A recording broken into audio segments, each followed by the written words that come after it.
உங்களை விட ஒரு பெரிய பணக்காரன் ஆயிட்டு உங்க பொண்ணை நான் கல்யாணம் பண்ணல. என் பேரு சிவா இல்ல.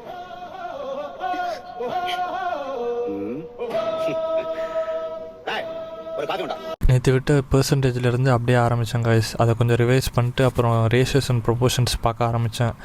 நான் நினச்சதை விட அது ரொம்ப கோளாறாகவே இருக்குது. நேற்று எடுத்துக்கிட்டதை விட டபுள் மடங்கு டைம் ஆனிச்சு எனக்கு ஒவ்வொரு ப்ராப்ளமும் அண்டர்ஸ்டாண்ட் பண்ணுவேன். நிறைய ப்ராக்டிஸ் பண்ணி பார்த்தேன். பட் ஸ்டில் வந்து என்னால் கம்ப்ளீட்டாக அதை முடிக்க முடிஞ்சதான்னு கேட்டிங்கன்னா இல்லை. திரும்ப நாளைக்கு அதை நான் பார்க்கணும். அப்போ தான் எனக்கு ஓரளவுக்கு நல்லாவே அதை அண்டர்ஸ்டாண்ட் பண்ணிக்க முடியும். டைம் ஆனிச்சு. அப்புறமா வந்துட்டு ஜாவா படிக்க ஆரம்பித்தேன். இவரோட வீடியோஸ் தான் பார்த்து படிச்சுட்ருக்கேன். எனக்கு லூப்ஸ் அண்ட் கண்டிஷன்ஸ் பார்த்தேன். இது ஆல்ரெடி பார்த்த டாப்பிக்காக இருந்தாலும் புதுசாக நிறைய ப்ராக்டிஸ் பண்ணி பார்த்தேன். அப்புறமா வந்துட்டு இது எனக்கு ஆல்ரெடி தெரிஞ்சது தான், அதனால் பெருசாக அதுக்கு டைம் போடல. அப்புறமா வந்துட்டு அந்த வைரமுத்தோட புக்கு படித்தேன் ஈவினிங் ஆன அப்புறம். அது உண்மையிலேயே ரொம்ப ரொம்ப சூப்பராக போயிட்டுருக்கு. இப்போது 3 சாப்டர் எனக்கு படித்தேன். அது ரொம்ப இன்ட்ரெஸ்டிங்காக போகுது. முடிக்கணும்னு ஆசையாக இருக்குது, முடிஞ்சிருமேனு பயமாகவும் இருக்குது. அதனால் கொஞ்சம் ஸ்லோவாக பார்க்குறது தான் பிளான். அப்புறமா நைட் ஆனிச்சு, லீட் கோட் போட்டேன் ஒரு ப்ராப்ளம்.